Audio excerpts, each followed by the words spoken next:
है जिससे मुझे दुख होता है, ऐसी बातें सोच रहा है जिससे मेरा अहित होता है। अपना ही जब व्यक्ति जब हमारा अहित करना चाहेगा तो अब कौन हित करेगा ये बताओ। बाढ़ खेत खाने लगे, पंच करे अन्याय, तो फिर न्याय किस पे जाएगा। हमारा सगा ही हमारा विरोधी हो गया, सगा ही हमारा बुरा चाहता है। अब कैसे बचोगे बेटा, कैसे बचोगे। बामी के सांप से बच सकते हो जब तुम्हारी आस्तीन ही सांप बन गई हो। तो कहते ना आस्तीन का सांप, जब तुम्हारी खुद भुजा सांप बन गई हो, अब बच के दिखाओ कैसे बचोगे। बामी के सांप से बच सकते हैं लेकिन आस्तीन के सांप से नहीं बच सकते। और अपनी हालत यही होगी। पराये हमारा कुछ भी नहीं बिगाड़ सकते। कोई अपना ही हमारे विरुद्ध में जाता है, हम अपनों से लुट जाते हैं। घर में लगा दी आग घर के चिरागों ने, दूसरे ने नहीं। घर के चिराग, जो दीपक हमने प्रकाश के लिए जलाए थे, उन्हीं दीपकों ने आग लगा दी, भस्म कर दिया। कैसे बचोगे। माँ ही बेटे का दुश्मन बन जाए, बेटा कहाँ तक बचेगा। जिनके बल पर व्यक्ति जिंदगी जीता है, जन्मता है, जिस पर गर्व होता है, वही व्यक्ति हमारा दुश्मन बन जाता है। बर्बाद हो रहे हैं। परायों से नहीं, अपनों से बर्बाद। और सबसे बड़ा बर्बाद कर रहा है हमें ये मन, जो हमारा खुद का है। सब लोग बोलो, मन तुम्हारा मन किसका है? पक्का है ना? नहीं कोई किराए मिराए पे रखा हो, किसी से लिया हो लोन वोन पे तो नहीं। मन एक ऐसी चीज है जो कभी दूसरे की हो ही, अपना खुद का मन है। और ये हमारे विरोध में खड़ा है, हमें उल्टे सोचता है। हित की बात नहीं, अहित की बात। जैसे तैसे मैं माला फेरने को मन मनाता हूं और मन कहता है कि तुम माला फेरो, मैं बाजार में जाता हूं। कर में तो माला फिरे, मनवा फिरे बाजार। और ये किसी एक व्यक्ति की बात है कि अपन सबकी हालत है? बोल दो ना, सबकी हालत है। किसको अपना बनाने चले हो तुम? दुश्मन को। किसको बनाना चाहते हो, अपनी मुट्ठी में नचाना चाहते हो कि सारी दुनिया मेरी मुट्ठी में आए, सब व्यक्ति मेरे अनुसार चले, हम सारी दुनिया कठपुतली बन जाए। अरे सारी दुनिया को तो बाद में बस में करना, पहले अपने मन को ही बस में कर लो तो तुम्हें बहादुर जाएंगे। क्या गजब की बात, क्या दुनिया भर की बातें हम सोचते हैं। ये दुश्मन मेरे पास में हो जाए, ये पड़ोसी मेरे काबू में हो जाए, सारी दुनिया मेरी मुट्ठी में हो जाए, मैं जो चाहूं वो हो जाए। चलो हो जाएगा, पहले तुम अपने मन से जो चाहो वो ही मन सोचे, मन को काबू कर लो। और एक बार मन काबू हो गया ना, तो वो भजन आता ना, मन की तरंगे मार ले बस हो गया भजन, आदत बुरी सुधार ले बस हो गया भजन। कितनी बड़ी मूर्खता कर रहे हैं अपन लोग कि हम उससे परेशान हैं, हम उससे परेशान हैं, वो मेरी जिंदगी में। अरे सबसे बड़ा परेशान करने वाला तो तुम्हारा खुद का मन है। जब ये निर्णय हो जाता है, पराये व्यक्ति हमें धोखा देते हैं तो इतना दुख नहीं होता, और जब अपनी धोखा देवें तो बोलो, एक पराये व्यक्ति ने तुम्हें धोखा दे दिया और एक अपने व्यक्ति ने धोखा दिया, तुम्हें किसका दुख ज्यादा होता है? अपने व्यक्ति ने धोखा दिया, ये तो हमारा सगा था। दुनिया ने तुम्हें धोखा दिया, पड़ोसी ने दिया, दोस्तों ने दिया, परिवार ने दिया, माँ बाप ने दिया, घर वाले ने दिया, घरवाली ने दिया, भगवान ने दिया, महाराज ने दिया। चलो ठीक है, मैं मानता हूं, कम से कम तेरा मन तो तुझे धोखा न देवे, वो तो कम से कम तेरे बस में आए। वो वही सोचे जो आत्मा के लिए हितकारी हो, वह वही सोचे जो आत्मा को सुखकारी हो। लेकिन हर व्यक्ति मन से परेशान है। ऐसे बुरे विचार, मैंने कहा ना, कई गुण सिर फोड़ लेते। क्यों ऐसा हो रहा है? हमें अपने मन को का बस में करने के लिए हमें खुद सिर फोड़ना पड़ रहा है। आंखों की यही हालत है। आंखें अपनी हैं कि पराई हैं? सबकी अपनी अपनी आंखें। तो हमारी आंखें हैं तो हम वही देखें ना, आंखें जो हम देखना चाहते हैं। लेकिन आंखों में तो दिन भर में पता नहीं कौन कौन दिखता है जिसको मैं देखना भी नहीं चाहता। उनको भी देख लेती आंखें।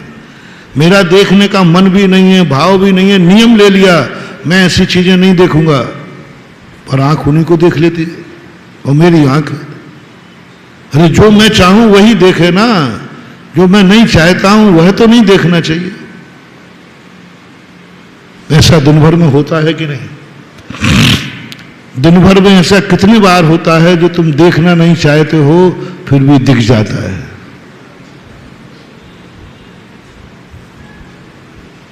क्यों? जो शब्द हम सुनना नहीं चाहते, हमें बहुत बुरे लगते हैं, ये कान वही शब्द सुन लेते हैं। कान को तो कम से कम वो शब्द नहीं सुनना चाहिए जो मुझे बुरे लगते हैं। कोई गाली दे रहा है, नहीं सुनना चाहिए क्योंकि मुझे बुरी लगती है। कान किसके हैं? ये कान किसके? कौआ के तुम्हारे? तो हमारी अच्छी बात सुने जो हमें आह्लाद हो, लेकिन कान ऐसी बातें सुनते हैं जो आत्मा के आर पार हो जाती है, बहुत दुख देते हैं। नासिका हमारी है, वही सूंघना चाहिए जो हमें हितकारी हो। वो तो ऐसी गंदगी को भी सूंघ लेती है कि हमारा तो दिमाग खराब हो जाता है। नासिका किसकी है? तो वही सूंघे ना नासिका जो हमारे लिए रुचिकर हो। लेकिन ये तो दुर्गंध भी सूंघ लेती है, दुर्गंध को भी बता देती है। हमारा माथा ठनक जाता है, हमें नाक को बंद करना पड़ता है। चलो, ये मन और 5 इंद्रियां हमारे बस में नहीं है। आंख खुलती है दिखेगा, कान खुले हैं रुई थोड़ी लगा लेंगे, नासिका खुली आएगी। चलो मुंह को ले ले,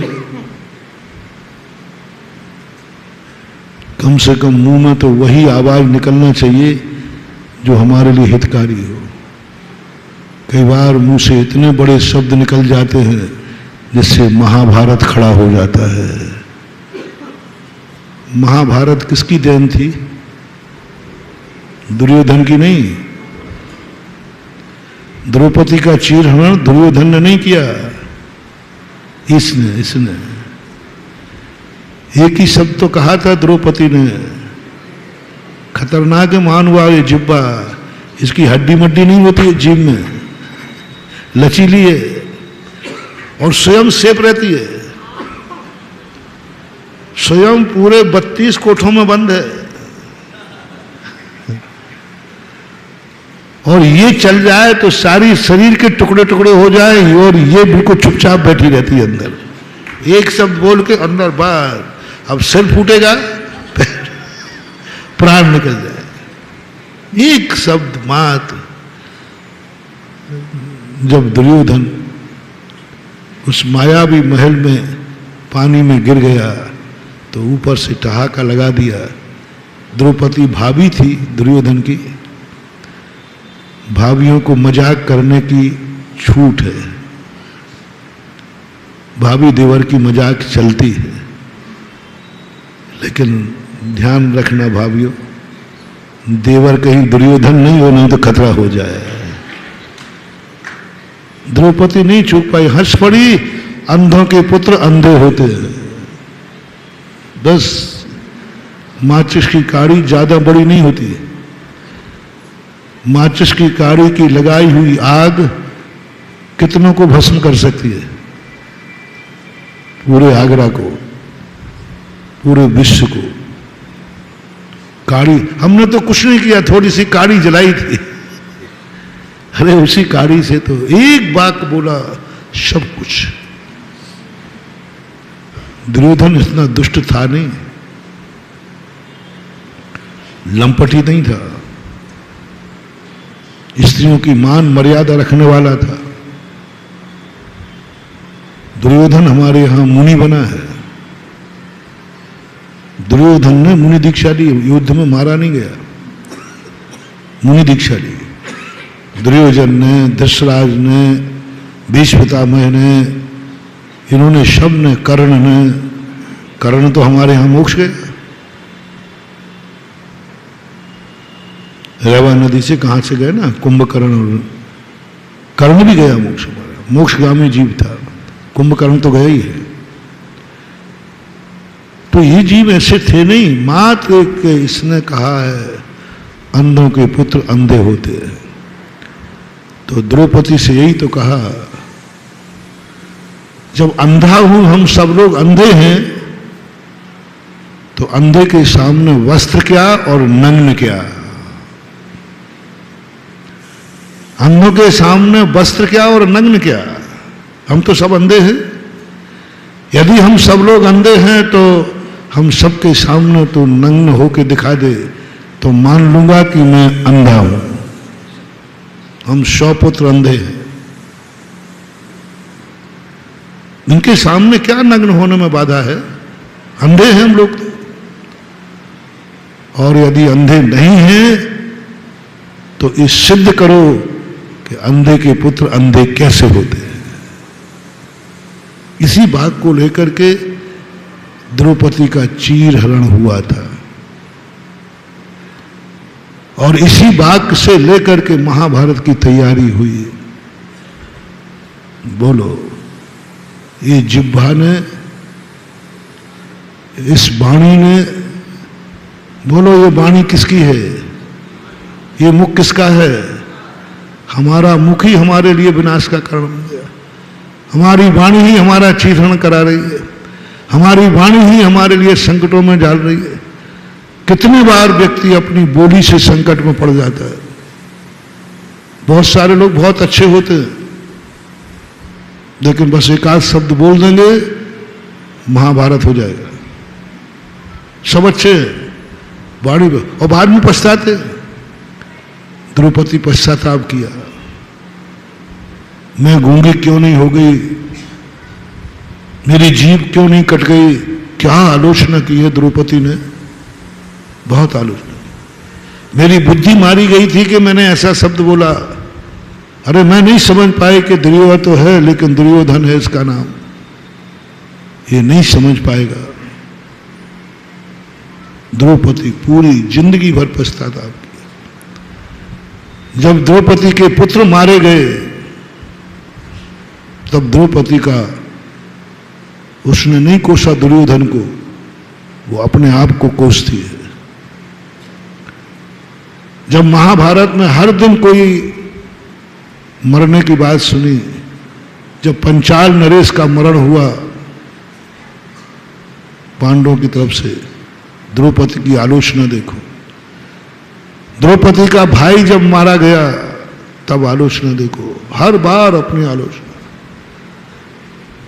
महानुभाव, वाणी अपनी है, अपने मुख से वही शब्द क्यों नहीं निकलता जो हमारे लिए हितकारी हो? निकल जाता है, पता ही नहीं चलता। सब कुछ ऐसे ही हो रहा है। क्यों होता है ऐसा? अपने पराये क्यों होते हैं? अपने बेगाने क्यों हो जाते हैं?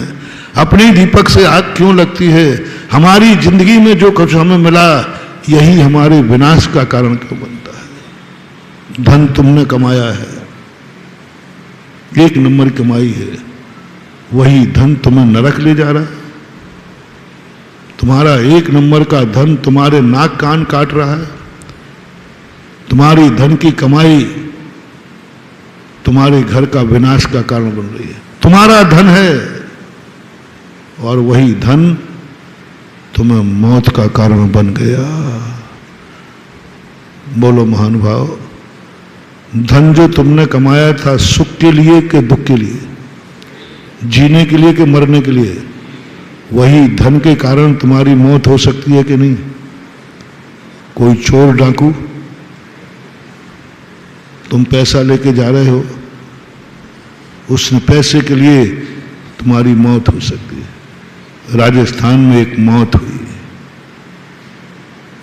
पूरे परिवार की एक महिला नहीं बची।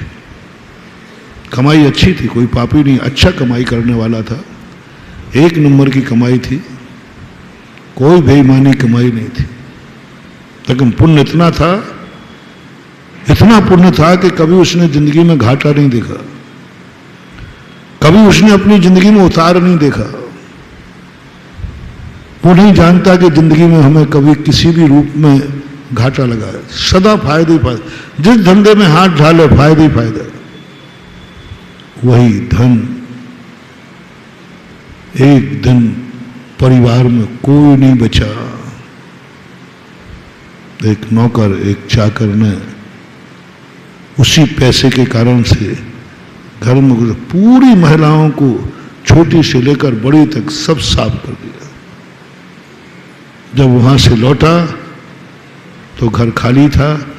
जितने घर के बाहर थे वो बच गए, जितने घर में थे वो। और सोच क्या रहे हैं, हमारे पास तो धन है, दौलत है, कौन क्या बिगाड़ लेगा। धनवानों को बहुत अहंकार होता है। अरे अपने पास तो ऐसा धन है, कोई कुछ नहीं बिगाड़ पाएगा। ध्यान रखना, मेरी FIR भी नहीं लिखी जाएगी। एक अटैची भेज देंगे, FIR लिखाने वाले पे FR लग जाएगी। ये अहंकार धनवानों को ज्यादा होता है, बहुत ज्यादा होता है। क्या कर लेगा कौन, करो तुम्हें जो कुछ करना है, हमारे पास पैसा है। मत करो रे अभिमान। यही पैसा तुम्हारी जिंदगी को नाश कर सकता है जो तुमने सुख के लिए है। आप जब कोई थोड़ा बहुत धन दौलत लेकर यात्रा पर निकले तो बोलो तुम्हारी क्या हालत होती है, कहां सुख है। मत करना। हमारी कमाई का धन हमारे लिए प्राण घातक बन गया। हमने परिवार को सुख के लिए कमाया और उनको मौत का कारण बन गया। क्यों हुआ ऐसा? गुजरात में भूकंप आया, 8-8, 10 की मंजिलों पर, जिन पर गर्व था कि मेरे पास इतनी मंजिलें हैं, देखो मेरा मकान है। और हर गरीब उनकी मंजिलों को देखकर दुखी होता था, देखो क्या जीव है। जब भूकंप आया तो मंजिलों वाले सब मर गए और झोपड़ी वाले सब बच गए। तब झोपड़ी वालों ने भगवान को जाकर नमस्ते किया, भगवान अच्छा रहा जो मुझे, अभी तक तो मैं कोसता था कि मेरे पास, भगवान मैं आपका इतना भक्त हूं लेकिन मेरे पास एक बंगला भी नहीं है, मेरे पास तो इतना भी नहीं है। आज पता चला तूने मुझे गरीब क्यों बनाया, क्योंकि तू मुझे बहुत प्यार करता था कि इसको भूकंप में नहीं मरने दूंगा। ओ गरीब दुखी लोगों सुनो, कोस कोस के तो तुम थक गए भगवान को। मैं जितना धर्म करता हूँ, महाराज की करता हूँ, उतना ही मेरी तंगी परेशानी आती है। ये आप लोगों की बद्दुआएं हैं, भक्तों की। भगवान बहुत आगे का है, बहुत आगे का है। राम को गरीब बना दिया, भूमि गोचरी बना दिया, वनवासी बना दिया, और रावण को भर दिए कोठे उनने अंबार से। ये बहुत बड़ी कूटनीति है। सब झोपड़ी वाले बच गए, कोई नहीं मरा, एक भी झोपड़ी। और महल वाले रोए हैं और उन्होंने कहा, हे भगवान, यदि आज हमारा 8 मंजिल का मकान नहीं होता तो आज हमारा परिवार सुरक्षित होगा। हमारा मकान हमने नागल किया और हमने बनवाया और वही हमारे मौत का कारण बन गया। क्यों? पराया मकान नहीं, हमारा मकान हमें मौत का कारण बन गया। हमारे परिवार को सुख के लिए बनाया था, परिवार उसी में दब के मर गए। गाड़ी शौक के लिए खरीदी थी कि दुख के लिए? बोलो, सुख के लिए। वही गाड़ी मौत का कारण बन रही है। वही गाड़ी जो आते समय, ओहो अब अपने पास मर्सिडीज गाड़ी, बहुत अच्छी गाड़ी आ गई, गाड़ी आ गई, सबको खुशी होती है, आप लोगों को, बच्चे खुश होते हैं। और वही गाड़ी काश साइकिल होती तो बच जाते, शायद बच जाते। काश पैदल चल रहे होते तो, बोलो पैदल चलाऊं या गाड़ी दिलाऊं?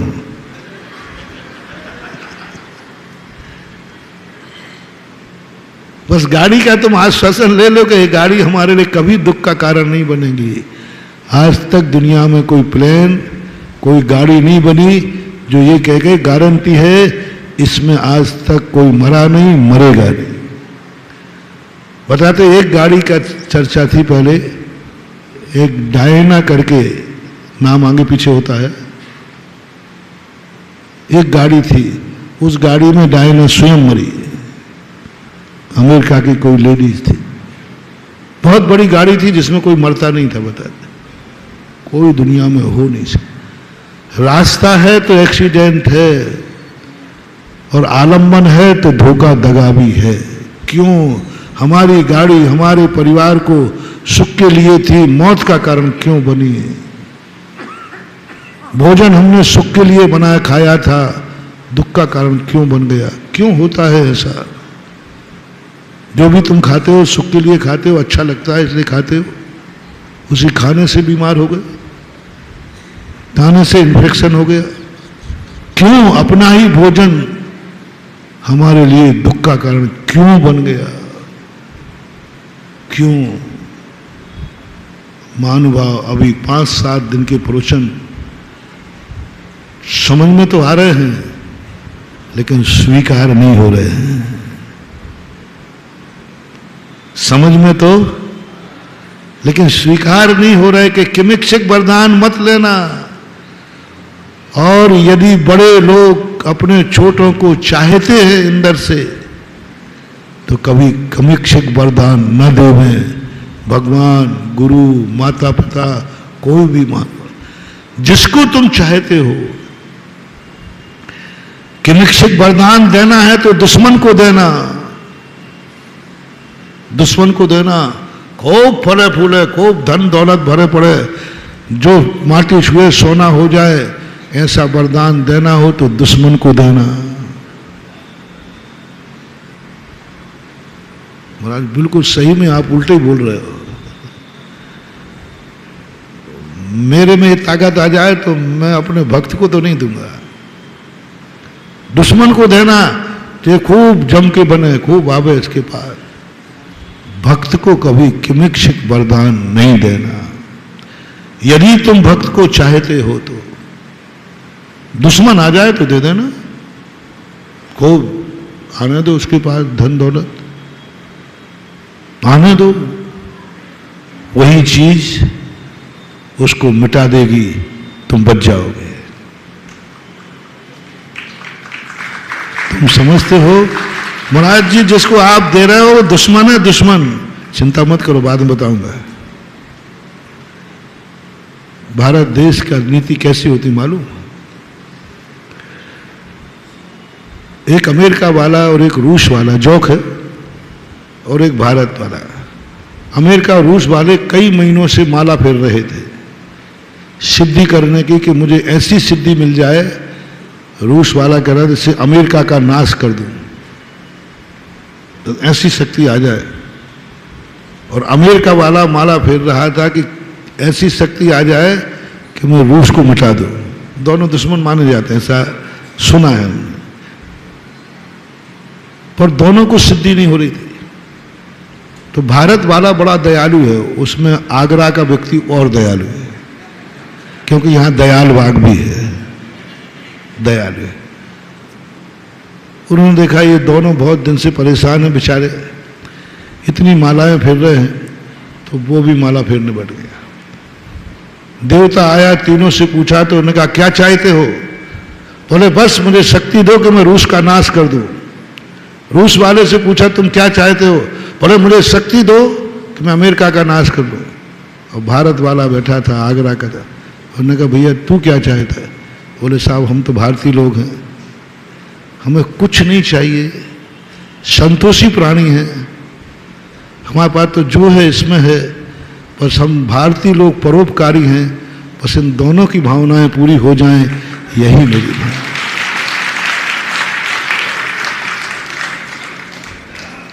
मुझे कुछ नहीं चाहिए, इन दोनों की भावनाएं पूरी हो जाए, यही वरदान।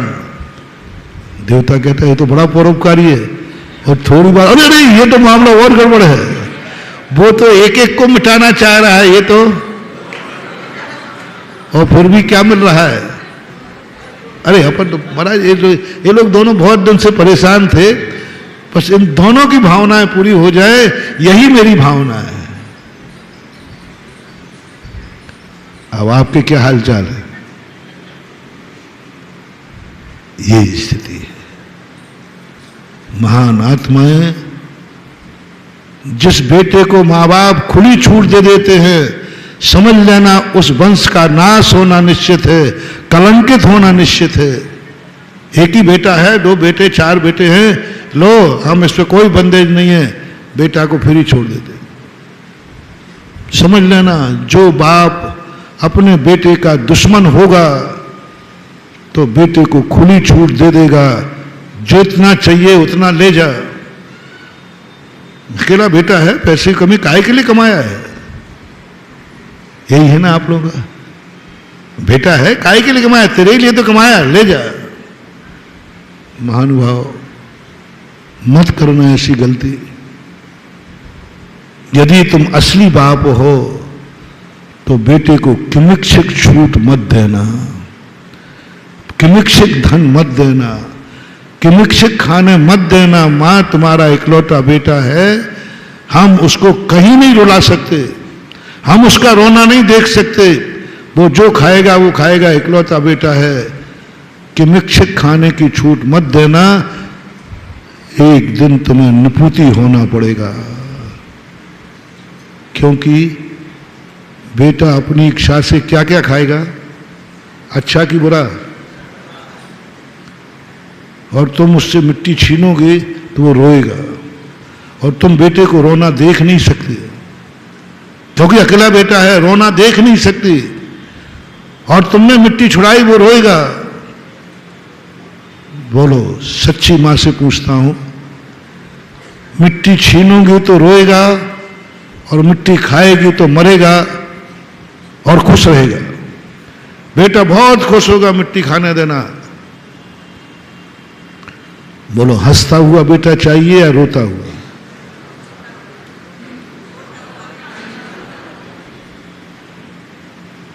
हंसता हुआ बेटा 2 दिन का होगा, रोता हुआ बेटा जिंदगी भर के लिए होगा। हंसता हुआ रोता बेटा बहुत खुशी मनाएगा, मेरी माँ बहुत अच्छी है, देखो मैंने किसी काम को नहीं रोकती है। 2 दिन प्रशंसा सुनोगे, थोड़े दिन के बाद बेटा से निपुति हो जाओगे। मेरी माँ बहुत दुश्मन है, दुष्ट है, कुछ भी खाने नहीं देती, रोएगा, ये अभिशाप मिलेगा, लेकिन बेटा जिंदगी भर जिंदा रहेगा। अच्छी माँ रोता है रो ले, और एक झापड़ और मारेगी, अब तुझे जितना रोना हो रो लो। अच्छी माँ जो होती ना, वो एक झप्पड़ मार दिया तो वो रोता है, अब माँ कहती चुप हो रहा नहीं तो एक और मारूंगी। अरे भाई मारने से तो रो रहा हूं, एक और मारेगी, तो रोने के लिए भी एक थप्पड़ और एक ऐसा होता है कि मैं वैसे ही बोल रहा हूं? अच्छी मां होगी तो रोने का एक थप्पड़ और एक थप्पड़ चुप होता है कि नहीं, तो एक और लूंगी। किमिक्षक वरदान बेटे को मत देना। पिताओं से कहना किमिक्षक वरदान बेटे को मत देना। मुनीम से शाम को हिसाब लो या ना लो, बेटे का हिसाब शाम को लिए बिना मत सोना। यदि तुम मेरे भक्त हो तो मुझे मानते हो। मुनीम से हिसाब नहीं लोगे तो कोई बात नहीं। एक कंपनी में दिवालिया हो गए और बेटे से हिसाब नहीं लिया तो पीढ़ियां दर पीढ़ियां दिवालिया हो जाएगी। अच्छा मां बेटा पिता को नहीं, कितना पैसा चाहिए, किसके लिए चाहिए? पापा तुम तो ऐसे पूछो जैसे आपके पास पैसा नहीं हो। है छोकरे, ये तेरा पैसा नहीं तेरे बाप का है, ये नहीं दूंगा। कितना चाहिए, काय के लिए? पहले बजट बनाओ। मीटिंगों में जैसे आप करते हो, कोई कार्य करना है तो पहले बजट पेश करो, पर बजट करने के बाद, खर्च होने के बाद हिसाब पेश करो। ये दो चीजें चलती हैं, बजट पेश पहले और हिसाब पेश। बेटे से पहले बजट मंगवाओ, काय के लिए चाहिए बजट दो, एप्लीकेशन दो पहले। छोकरे ये 100 रुपया काय के लिए चाहिए, ये 50,000 लाख रुपया काय के लिए चाहिए, बजट बताओ पहले किस किस के लिए चाहिए। पहले मैं देखूंगा उसमें जितने आइटम लिखे हैं, जांचो अच्छी तरह, एक काटो एक काटो। बजट में तो यही होता है। कमेटियों में जब अगली साल का बजट पेश किया जाता है तो कमेटी क्या कहती है? नहीं नहीं बजट ज्यादा है, कम करो, ये आइटम काटो। तुम बेटे के आइटम काटना जो उसने लिख के दिए हैं। किमिक्षक वरदान मत दे देना लाडले बेटे को, बर्बाद हो जाओगी, रोना पड़ेगा। उस हालत में बेटा मिलेगा जिस हालत में तुम्हें सहारे की जरूरत पड़ेगी, तुम्हें नाली में से उठाकर सहारा देकर घर लाना पड़ेगा। यह है किमिक्षक वरदान का लाडला बेटा। शाम को क्यों जाग रहे हो पापा? बोले तेरा हिसाब चाहिए दिन भर का। सुबह तू लाख रुपया ले गया था तो मेरे लिए आप जाग रहे हो? बोले हाँ, मैं ऐसे ही गुरु का चेला हूं। मेरे गुरु ने कहा है बेटे से हिसाब लिए बिना सोना नहीं। जो बेटे का हिसाब लेके सो जाता है वो बेटे को खो देता है। जो बेटा घर में आए के बिना सो जाता है वो बेटे को खो देता है। वो जो बेटे के सोने के पहले सो जाता है वो बेटे, सुनो रे बाप लोगों सुनो, बेटा कैसे पाला जाता है। माता पिताओं सुनो, पहला तो बेटे से हिसाब लिए बिना मत सोना। दोनों बैठे रहना, चाहे भले कितने नहीं है, बैठे बैठे करते रहना, लेटना मत। क्यों? कोई पूछे क्यों? बेटा बिटिया का अभी हिसाब नहीं आया है। कंपनी का तो आ गया, दुकान का तो आ गया, सब आ गया, बेटा बिटिया का हिसाब नहीं आया। और बेटा बिटिया का जो हिसाब जब तक नहीं आएगा हम नहीं सोएंगे। दूसरा, बेटा घर में आने के पहले कभी सोना मत। माता पिता कभी मत सोना। बेटे को ये पता चल जाए कि कोई बात नहीं मम्मी पापा तो सो गए होंगे, ये भूल कभी मत करना। बेटे को ये मालूम चलना चाहिए जब तक हम नहीं पहुंचेंगे वो सोने वाले नहीं है। मैं जानता हूं, एक वो महाराज आए थे सुधा सागर, वो मेरे मम्मी पापा को बिगाड़ गए। ऐसा बिगाड़ गया कि मेरा बाप मेरा ऐसा हिसाब लेता है कि ऐसा हिसाब तो सीए भी नहीं लेता, गवर्नमेंट भी नहीं लेती। हाँ, और जगता रहता जब तक भी नहीं पूछो। बेटा कमरे में भी जब तक सो नहीं जाए, तुम्हारी आंख में नींद नहीं आना चाहिए। पहले देख लो बेटा सो गया क्या। बदमाश है बेटा, आंख बंद करके लेट जाएगा, जैसे तुम सोगे खिसक जाएगा। हाँ, बहुत कलाकार होता है। बेटे को देख लो। दूसरी बात थोड़ी कहने में अच्छी नहीं लगेगी, लेकिन कहूंगा, जवान बेटे बेटियों के बिगड़ने का कारण है, पहले नियम होता था कि बच्चे और बच्चियां मम्मी पापा के साथ एक कमरे में सोते थे। पुराने लोगों से पूछ लेना। और आज तुम बोल दो मुझे अच्छा नहीं लग रहा है। छोटे बच्चे, तुम सो गए कमरा बंद करके। 99% लोग माँ बाप बच्चों से अलग सो रहे हैं। बिगड़ने का कारण मुझे कब पता चला? जब बच्चे बच्ची बिगड़ने के बाद पूछा कि बेटा बेटा क्यों बिगड़े आप, तो उन्होंने बताया कि मम्मी पापा सो गए बंद करके कमरा, हम लोग फ्री हैं, धीरे से खोला और खिसक गए, अब हम कुछ भी करें, कोई लेना देना नहीं। वो माँ बाप बेटा जो है, इसलिए मैंने कहा था एक दिन कि माँ बाप मत बनना यदि तुम्हें अभी मस्ती के भाव जीना है तो। जब तक तुम्हें मौज मस्ती से जीना है जियो, माँ बाप मत बनो। माँ बाप बनने के बाद तुम माता पिता बनकर के रहो, माता पिता बनकर के बाजार में जाओ, माता पिता की तुम्हारी ड्रेस हो, और माता पिता बन के सो, पति पत्नी बन के मत सो, क्योंकि अब तुम बाप बन चुके हो, मां बन चुके हो। पति पत्नी बन के मत सो, अब तुम माता पिता बन चुके हो। तुम्हारे साथ रात भर का सोना बेटा बिटिया को, वही है उसकी जिंदगी। पूरे शरीर से रात में सबसे ज्यादा एनर्जी निकलती है, सबसे ज्यादा दिन में संग्रह होती है। वास्तु से बता रहा, दिन में शरीर में एनर्जी संग्रह होती है, रात्रि में सबसे ज्यादा एनर्जी निकलती है अपने शरीर से, सबसे ज्यादा।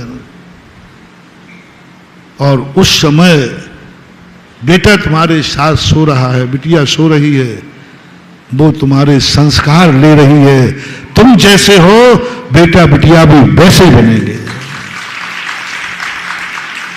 क्योंकि तुम्हारे साथ सहन कर रहा है बेटा बिटिया भी। और ये आज एक फैशन चल गई है, 70-80% बेटा बिटिया के बिगड़ने का कारण है कि बच्चों के सोने का कमरा अलग है और मम्मी पापा के सोने का कमरा अलग है। मैंने जो हंडी का एक चावल देखा जाता है, मेरे पास 2-4 केस आए, उनसे देखकर मैं अंदाज बता रहा हूं।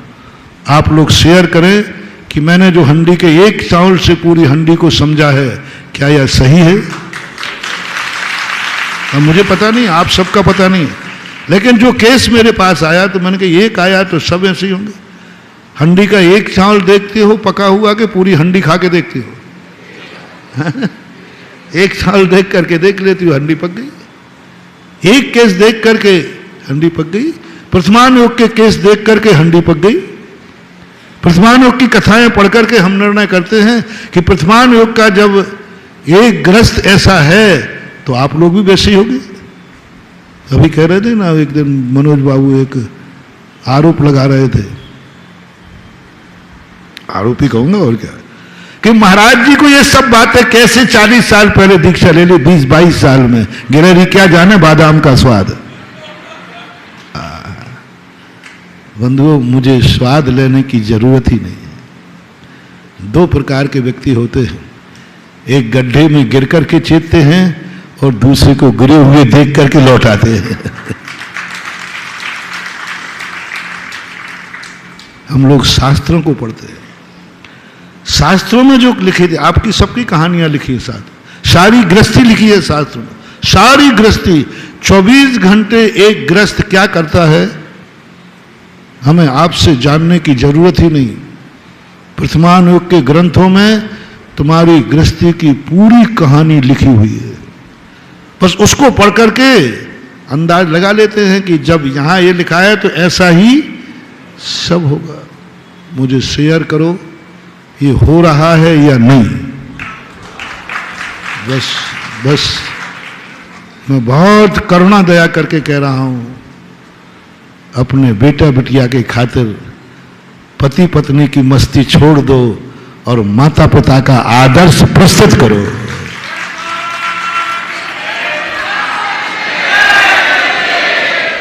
बेटा बिटिया होने के बाद दायित्व पति पत्नी का ज्यादा है कि माता पिता का ज्यादा है? पति पत्नी में तो दोनों ही हो, यहां तो दो प्राणियों की जिंदगी का सवाल है, जीवन का सवाल है। अब तुम्हारी कोई भी क्रिया अपने लिए नहीं होना चाहिए, कोई भी क्रिया एक दूसरे के लिए नहीं होना चाहिए। हमारे यहां ऐसे उदाहरण मिलते हैं कि यदि मां बनने के बाद कोई ऐसी घटना घट जाए कि पति और बेटे में से एक को मरना निश्चित है, एक को मरना निश्चित है, एक जाएगा हाथ से। बोलो, भारतीय नारी की पूछ रहा हूं, किसको बचाएगी?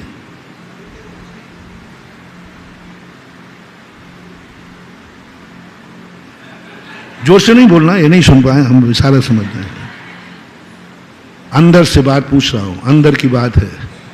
उसका बेटे के पक्ष पे जाएगा, बेटा होने के बाद उसका पक्ष बेटे पे जाएगा। प्रीत्यात्म वीरम अभिचार्य मृगी मृगेंद्रम नाभेति किम निज शिशो परिपालनार्थम। जब एक मृगी बच्चे के लिए अपने प्राण देती है कि हे मृगराज, बच्चे को मत खाओ, मुझे खा जाओ। मैंने बच्चे के लिए एक मृगी, शास्त्रों में कथानक आता है शेठ सुदर्शन का। शेठ सुदर्शन के माता पिता निसंतान थे, बड़ी गजब की कहानी। एक बार उन्होंने महाराज से, अवध ज्ञानी महाराज थे, अवध ज्ञानी महाराज से उनसे पूछा कि महाराज, हमारी जिंदगी में कभी माता पिता का सुख है कि नहीं? महाराज से पूछा, मेरे से पूछने मत आ जाना। हाँ, नहीं तो मैं कुछ नहीं जानता, मैं बुद्धू हूं। मैं तो इसमें जो लिखा है ना वो याद करके बांच के तुम्हें सुना रहा हूं। हाँ, मैं कुछ नहीं जानता। हाँ, नहीं तो तुम आ जाओ कल से, महाराज जी उन्होंने बताया तो आप भी बताओ ना। मैं कुछ नहीं जानता, मैं कुछ नहीं जानता, लेकिन भगवान जितना जानते हैं उतना सब जानता हूं। शास्त्रों में जो लिखा है वो सब जानता हूं, मैं कुछ नहीं जानता। मैं कुछ नहीं जानता, इसमें जो लिखा है वो जरूर मैं जानता हूं। तो जितना शास्त्रों में लिखा उतना तो मैं जानता हूं, लेकिन मैं, शास्त्र हटा दो तो मैं कुछ नहीं जानता। भगवान जितना जानते हैं वही मैं जानता हूं, लेकिन मैं कुछ नहीं जानता। भगवान जानते हैं सो मैं जानता। तो उन्होंने कहा कि मत पूछो तो अच्छा है, मत पूछो तो अच्छा है, क्योंकि तुम दोनों में जो अनुराग है, तुम दोनों का जो दाम्पत्य राग है, इस पर बहुत बड़ा संकट मढ़ा जाएगा। उन्होंने कहा नहीं महाराज, आप बोलिए, हम सब कुछ करने को तैयार हैं, हमें माता पिता बनना है, बेटा चाहिए। उन्होंने कहा कर सकोगे? मां की तरफ देख के कहा कि सुन लो, जिस दिन बेटा आएगा उसी दिन पति चला जाएगा। बहुत गजब की कहानी। क्यों कहा जाता है भारत को मातृशक्ति, स्त्री शक्ति क्यों नहीं बोलते? सारे दुनिया के लोग बोलते हैं अपने देशों में नारी शक्ति। क्या बोलते हैं? नारी शक्ति, स्त्री शक्ति। और हमारे भारत देश में बोला जाता है मातृशक्ति। तो मैं सोचता था मातृशक्ति क्यों बोलते हो? स्त्री शक्ति बोले, नारी शक्ति बोले? नहीं, मातृशक्ति। सुदर्शन चरित्र पढ़ने के बाद मुझे पता चला, महाराज ने कह दिया बेटा तो आएगा, लेकिन बेटे का जैसे ही मुख देखेगा पिता, तैसे ही पिता चला जाएगा। मरेगा नहीं, दीक्षा ले लेगा। मौत का भी है कई लोगों के ऐसे उदाहरण होते।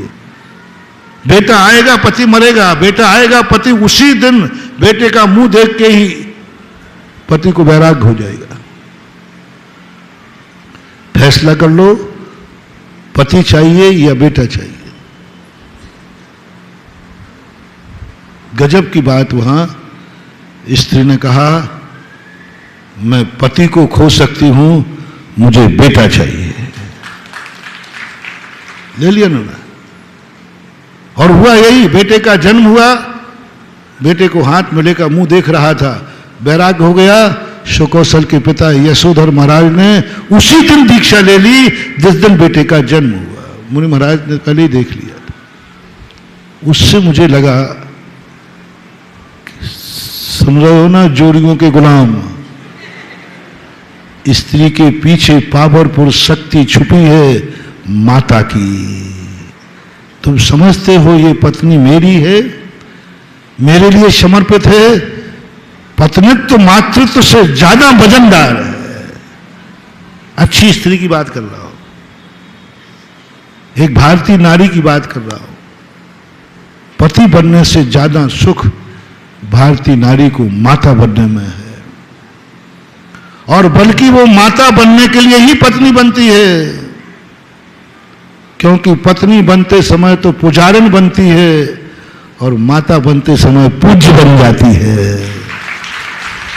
पत्नी बनने का अर्थ पुजारिन। जब शादी होके आती ना वो नई दुल्हन, पैर छू छू करके उसकी कमर दुख जाती है। ये तेरी सासू माँ है, ये काकी सास है, ये फुआ सास है, ये मौसी सास है, बेचारी पाए लागे पाए लागे, कोई नहीं पूछता पुजारी। और जब माता बनती है तो पूज्य बन जाती है। बेटा तुम्हारे यहां जन्म नहीं लेता है, तुम्हें पूज्य बनाता है। मां मैं पूजूंगा, पूजनी माता श्री। पूज्य बनना है। हर नारी के पीछे मातृत्व सबसे ज्यादा वजनदार है, और स्वीकार किया मां का। इसलिए मेरा हर नारी से कहना है, हर पुरुष से कहना है, माता पिता बनने के बाद अब तुम्हारी जिंदगी नहीं, मौज मस्ती का भेष नहीं, मौज मस्ती की सेल्फी नहीं, मौज मस्ती की ऊटी कौन सा घूमना नहीं। अब मां बन के बाजार में निकलो, हम मां हैं, नारी बन के नहीं। मां बनने के बाद बाजार में निकलेगी तो मां के भेष में निकलेगी, नारी के भेष में नहीं।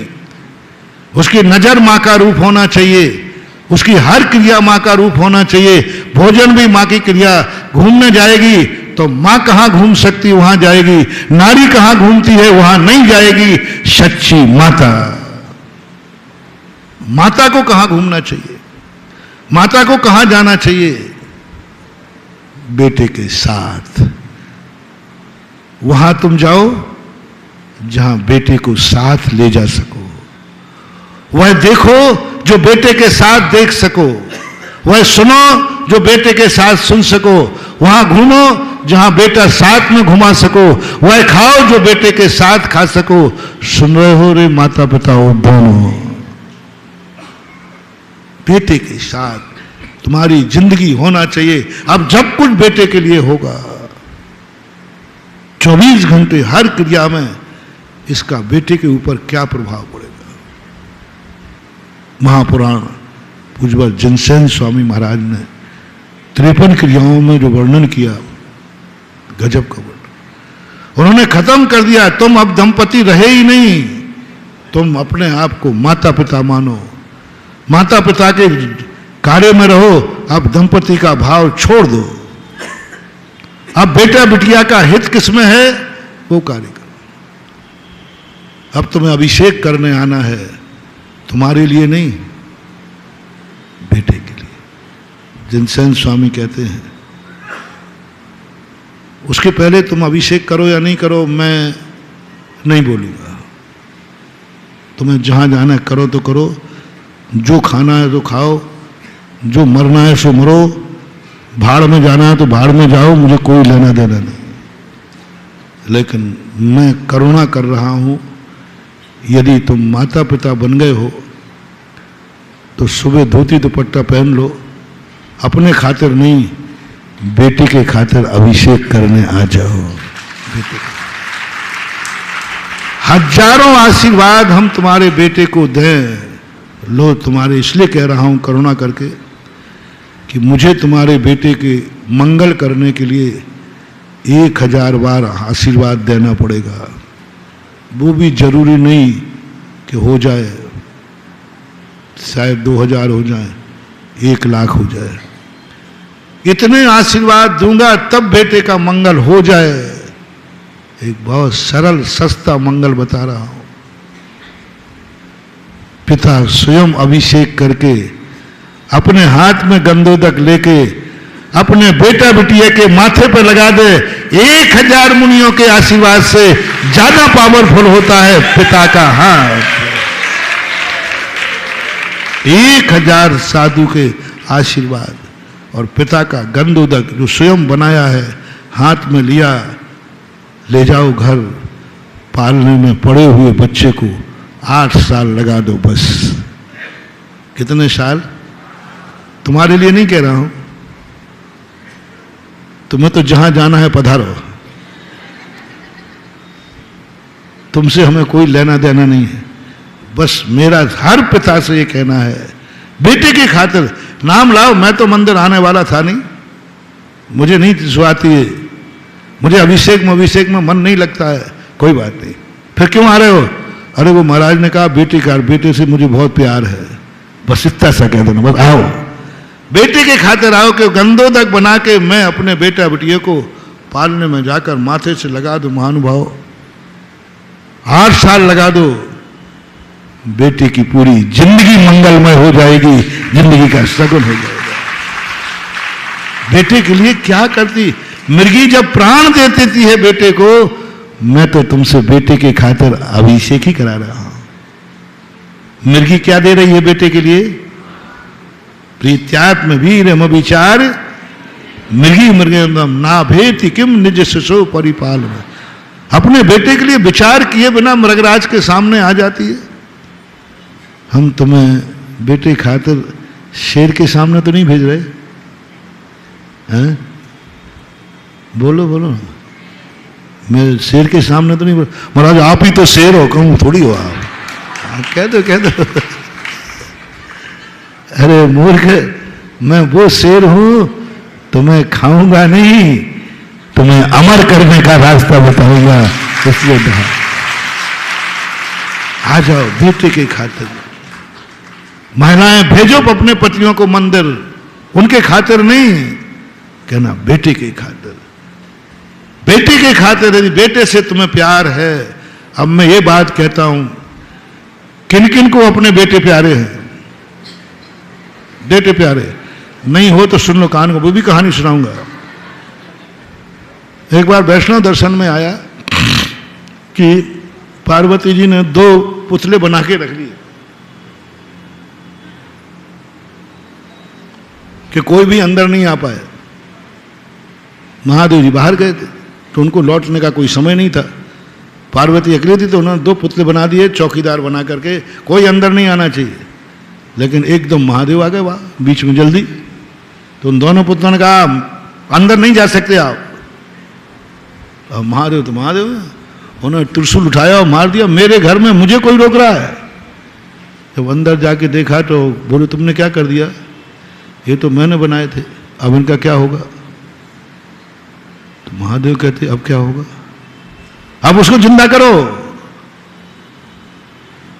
तो फिर हनुमान जी ने एक त्रिशूल छोड़ा, बोले जो अपने सुनना कान खोल करके, मैं पूरा जो बोलूंगा प्रमाण से बोलूंगा।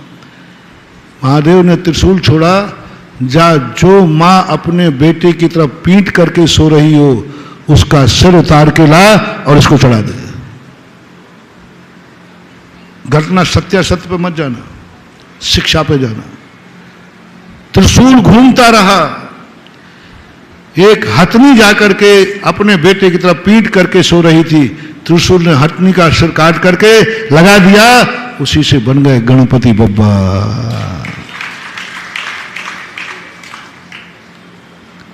क्या संदेशा दिया वहां उन्होंने? किसी बेटे को मत मारना, माँ को कितना दुख होता है, लेकिन जो माँ बेटे की पीट करके सो रही हो, समझ लेना उससे उसको प्यार नहीं है, उसका लय। इस कथा को यहीं छोड़कर आप लोगों को ऊपर किसी दिन महादेव का यदि त्रिशूल घूम गया तो पूछेगा कि आगरा में किसको अपना बेटा प्यारा नहीं है, और कहीं मेरे पास पूछने आ गया तो मैं कहूं जो बेटे के खातिर सुबह अभिषेक करने नहीं आता हो, समझ लेना उसको अपना बेटा प्यारा नहीं है। सोचो कभी ऐसा हो तो क्या होगा। चेत जाओ, जाग जाओ, जो मेरी वाणी सुन रहे हों और जो जो बाप हों वो कल से नए धोती दुपट्टा पहनकर अपने बेटे के खातिर अभिषेक करना शुरू कर दें और गंदे तक उसको देना शुरू कर दें। ओनली 8 वर्ष तक के लिए कह रहा हूं, उसके बाद नहीं, उसके बाद तुम्हारी जिम्मेदारी खत्म। 8 वर्ष तक आप बच्चे को अपने हाथ से गंदों तक बना के दीजिए। दुनिया का यमराज भी सोचेगा इतने प्यारे बेटे को तो मैं नहीं मारूंगा। वो महादेव का त्रिशूल भी सोचेगा नहीं, जो अपने बेटे के खातिर अभिषेक करने जा रहा हो, समझ लेना कि ये बेटे इसको बहुत प्यारा है, वो त्रिशूल भी छोड़ देगा।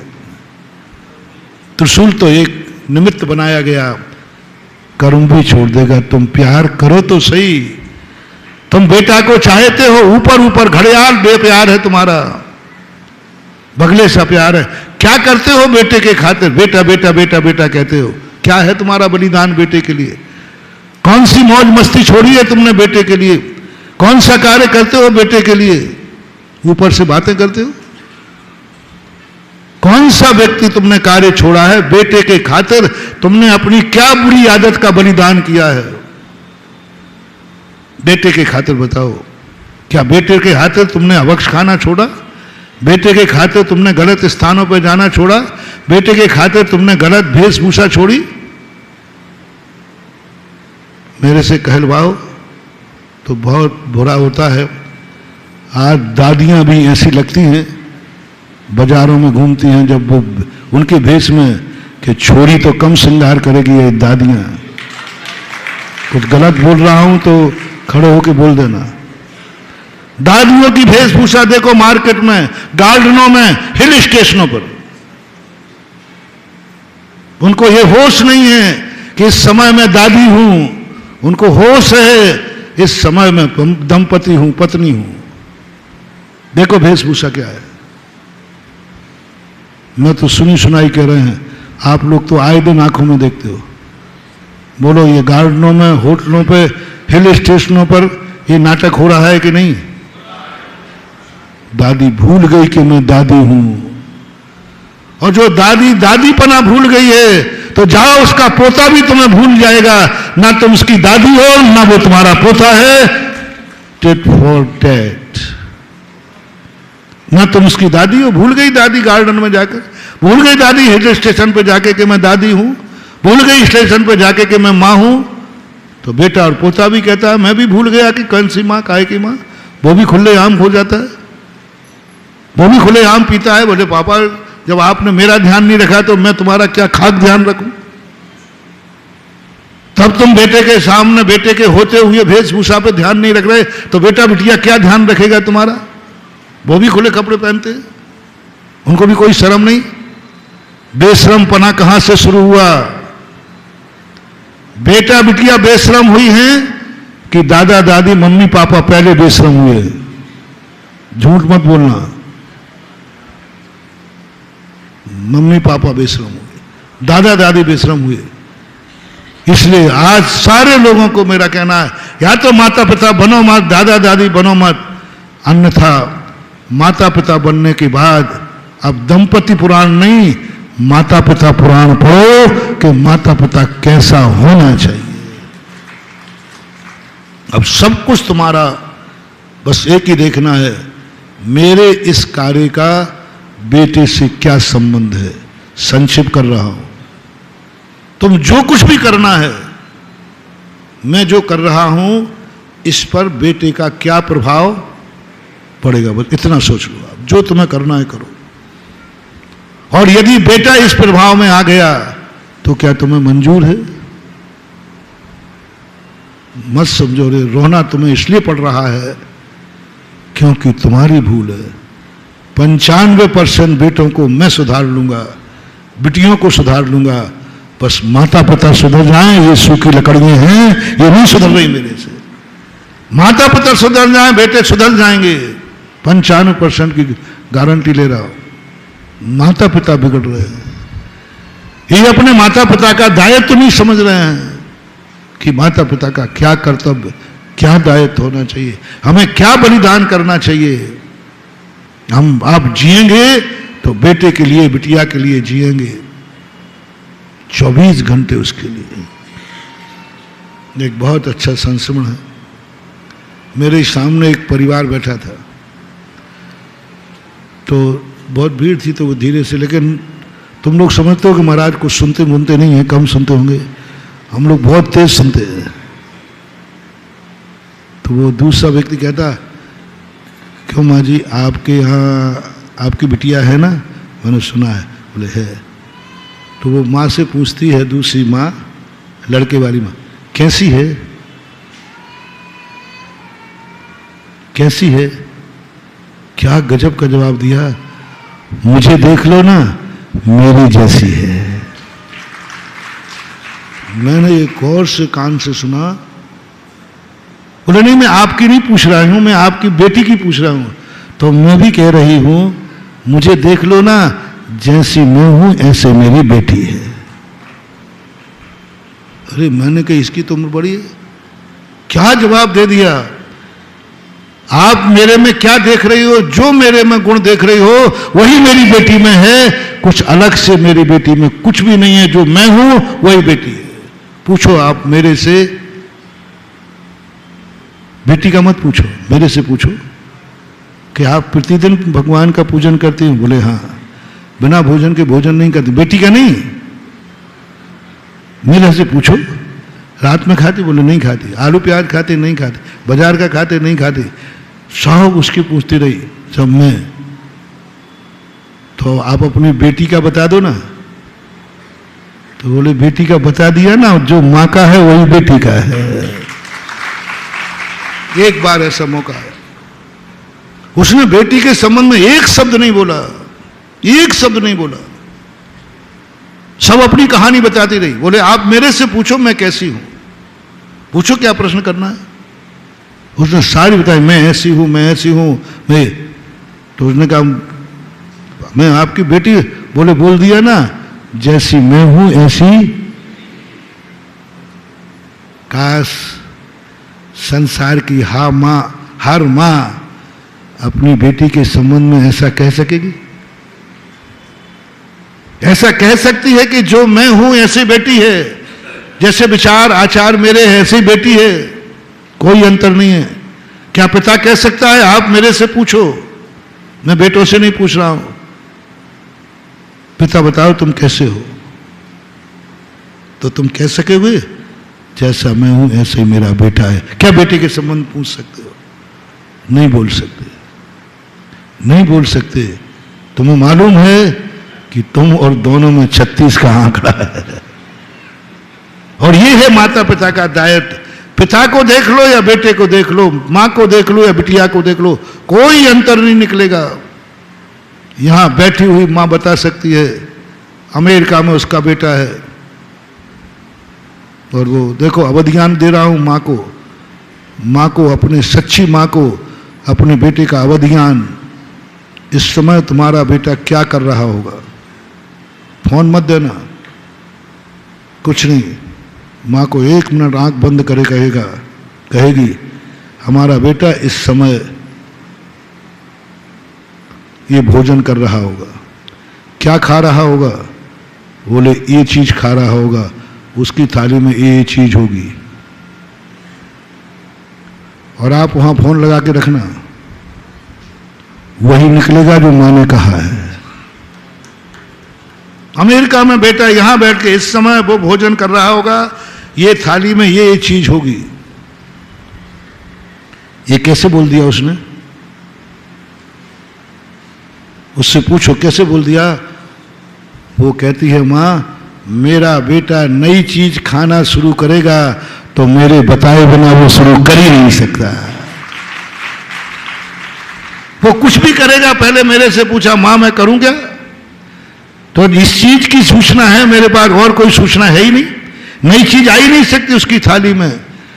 इतना पावर जिन मां को अपने बेटों पर बेटियों पर होता है, उनको माता पिता बनने का अधिकार होता है। तुमने क्या बलिदान किया? माता पिता बनने के बाद लगा दो आग उन वस्त्रों में जो तुमने माता पिता बनने के पहले मस्ती की है। वे वस्त्र तुम्हारी अटैची में नहीं होना चाहिए, तुम्हारे घर में नहीं होना चाहिए। सड़क पर फेंक दो, नहीं तो भिखारियों को दे दो। यदि कुल की रक्षा करना है तो मेरी बात मान जाओ। आज के बाद नहीं पहनूंगी क्योंकि मैं मां बाप बन चुकी हूं। आज के बाद ये नहीं खाया जाएगा, नहीं पिया जाएगा। आज के बाद जो कुछ भी होगा बेटे बिटिया के साथ होगा। वो अलग नहीं सोएगा, बेटा बिटिया हमारे साथ सोएगा। हमें उसको देना है एनर्जी। और तुमने क्या करना है? कितने लोग बाप हैं यहां? बाप जो हो वो हाथ उठाए। बाप बाप बाप नहीं हो तुम क्या? तो फिर हाथ उठाओ ना, क्यों तो भाई तू बाप नहीं है क्या? अच्छा ये और था, किन किन को अपने बेटे प्यारे हैं? नहीं नहीं प्यारे हो तो महादेव का त्रिशूल भेजता हूं। नहीं प्यारा तो उनके खातिर कुछ करो महानुभाव। तुम्हारे सुधरने से कुछ नहीं होने वाला, लेकिन तुम्हारा बेटा सुधर गया तो 100 साल सुधर जाएंगे। बेटा एक पीढ़ी जब सुधरती है तो 100 साल तक हमारा झंडा ऊंचा रहेगा। 100 साल तक हमारा ये धर्म चलता रहेगा। इसलिए जो जो माँ बाप हैं, तुम अपने खाते तो सुधरने वाले नहीं हो। तुम्हें तो मैं कहूं कि देखो नहीं आओगे तो नरक जाओगे, मन में चला जाऊंगा। तुम बहुत बहादुर आदमी हो। यदि मैं कहूं कि जो जो अभिषेक करने नहीं आएगा वो नरक जाएगा, तो बोले चला जाऊंगा। दुर्गति होगी, तुम कहते चला जाओ। सब अरे बहादुर आदमी हो। लेकिन हमने ऐसी तुम्हारी नस पकड़ी है, क्योंकि ज्यादा बेटे तो है ही नहीं। यदि तुम नहीं आए तो तुम्हारा बेटा हाथ से चला जाएगा, महादेव का त्रिशूल उसको नाश कर देगा। अब क्या भाव है? बेटा खोना है या अभिषेक का लोटा उठाना है? नहीं, एज यू लाइक। मैं तो मील का पत्थर हूं। मैंने पहले ही कहा प्रवचन में किसी को छोड़ूंगा नहीं और बाद में किसी से। तो मैं तो मील का पत्थर हूं। या तो बेटा खो या अभिषेक का लोटा उठाओ। क्या करना है फैसला आपके हाथ में। As you like. पसंद अपनी अपनी, ख्याल अपने अपने, दो में से एक करना है, बेटा या अभिषेक का लोटा। बेटा खोना है तो अभिषेक का लोटा खो दो, और बेटा चाहिए है तो अभिषेक का लोटा। इन दोनों का गठबंधन है, बेटा और अभिषेक के लोटे के साथ। आज मैं तुम्हें इस मंच से वरदान देता हूं कि ये दोनों चीजें सदा इनकी बनी रहें।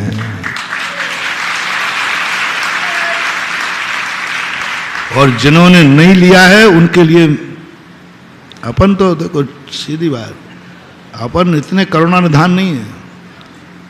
अपन तो अच्छे लोगों के साथ हैं। बुरे लोग तुम्हें जहां जाने से भाड़ में जाओ, हमें लेना देना क्या है। 1000 शादियों के आशीर्वाद के बराबर आपके हाथ का गंधोदक भरा हुआ उस बेटे को लगाओ, बिटिया को लगाओ, जो अभी घर में है, पालने में है, ले जाओ। जैनी बच्चे बेटा की यही निशानी होना चाहिए। और भी कभी बताऊंगा, अभी समय हो रहा है। तो हमें किमिक्षक वरदान की बात कह रहा था। ये सब क्यों हो रहा है? हमारा बेटा ही हमसे रूठ रहा है, हमारा बेटा ही हमसे बिगड़ रहा है, हमारा बेटा ही हमसे विपरीत आचरण कर रहा है, हमारा मन ही बिगड़ रहा है। पूरी कहानी ले लो, आज प्रवचन को पुनः रिपीट कर लो। सब कुछ अपने, हमने आज दुश्मन को नहीं लाया। जो अपना है वही हमारे प्रतिकूल चल रहा है। धन हमारे प्रतिकूल चल रहा है, हमारे परिवार के प्राण ले लिए। मकान प्रतिकूल चल रहा है, उसी मकान के नीचे भूकंप में दब के मर गए। बेटा हमारे प्रतिकूल चल रहा है, क्योंकि कुछ नहीं, सब उल्टा हो रहा है, सब उल्टा हो रहा है। और सब अपने हैं, मन, आंख, कान, नाक, सब, सबकी सहमति है। ऐसा हो रहा है कि नहीं? जल्दी बोलो। मन उल्टा चल रहा है कि नहीं? आंखें कुछ गलत देख रही हैं कि नहीं? कान गलत सुन रहे हैं कि नहीं? मुंह से गलत निकल जाता कि नहीं? धन के कारण संकट आता है कि नहीं? बोलो। मकान के कारण भी संकट आ सकता है कि नहीं? गाड़ी के संकट आ सकता है कि नहीं? गाड़ी से भोजन नुकसान कर सकता है कि नहीं? बेटा दुखदाई बन सकता है कि नहीं? बेटा बनते हैं, कितने लोग परेशान हैं अपने बेटों से। दुखदाई बेटा, दुखदाई, अपना सगा बेटा, अपना सगा खून दुखदाई है। ऐसे कितने माता पिता आगरा में होंगे जिनके माता पिता बेटे से दुखी है। कंस के माता पिता किससे दुखी थे? राजा शृणक किससे दुखी था? दुनिया की कोई ताकत राजा शृणक को बंदी नहीं बना पाई, बेटे ने बंदी बना के जेल में डाल दिया। शाहजहां अजमेर का सबसे बड़ा, इतिहास में शाहजहां का एक नाम था, और शाहजहां को बंदी बनाया तो किसने? इसी अजमेर में, इसी अजमेर नहीं है, आगरा में बंदी बनाया शाहजहां को, जिसने ताजमहल बनाया अपनी मां के उसमें, अपनी पत्नी के उसमें। और उसकी मां, बेटे की मां ने अपने पिता को बंदी बना के डाल दिया। बेटा दुखदाई, आज तक कोई शाहजहां को बंदी नहीं बना पाया, बेटे ने बना दिया। बिंबिसार राजा शृणक को कोई बंदी नहीं बनाया, उनके बेटे ने जेल में डाल दिया, और बेटे के कारण से आत्महत्या करना पड़ी। बेटा दुखदाई बन रहा है जो तुम्हारा खुद का है। क्यों? आज मात इतनी सी बात हमने बताई, क्यों का जवाब है ये 5 दिन के पीछे प्रवचन। क्यों? किमिक्षिक वरदान, बेटे को किमिक्षिक छूट, जो कुछ करेगा बेटा करेगा, हमारा बेटा है। आज से सबसे बड़ा होमवर्क क्या है? पूरी देखो माता पिताओं के लिए दिया है, और आज से कितनी बड़ा आदमी क्यों ना हो, शाम को अपने बेटे का हिसाब लेके सोएगा, और पैसे देने के बाद पहले बजट बनवाएगा, पहले बता किस किस के लिए है, और वो चेक करने के बाद पैसा देगा। चाहे तुम कितने बड़े आदमी क्यों ना हो, तुम्हारा कितना ही लाडला बेटा हो, बेटे को, बिटिया को किमिक्षिक वरदान मत देना, किमिक्षिक फोन मत देना। बेटा जो चाहे फोन ले ले, नहीं, बेटा बिटिया को किमिक्षिक फोन मत देना, किमिक्षिक पैसा मत देना। समय आपको गया, किसी दिन और बताऊंगा, कल ध्यान में आएगा तो इसी को आगे और चर्चा करेंगे। महावीर भगवान की। 2 मिनट बैठे रहिएगा, सब बैठे रहिएगा। इस प्रवचन को झाड़कर मत जाना, इस क्या किसी भी प्रवचन को। मित्रों, मुझे रिपीट नहीं करना प्रवचन, लेकिन आपको रिपीट करना है। और आपको कहां रिपीट करना है? अपने घर में रिपीट करना है, अपने पोतों के साथ, अपने बच्चों के साथ इस प्रवचन को रिपीट करना है। और उसका तरीका मैं बता रहा हूं। हम जैसे लोग तो नोट्स बना लेते हैं, आप लोग की आदत नहीं है, कोई बात नहीं, लेकिन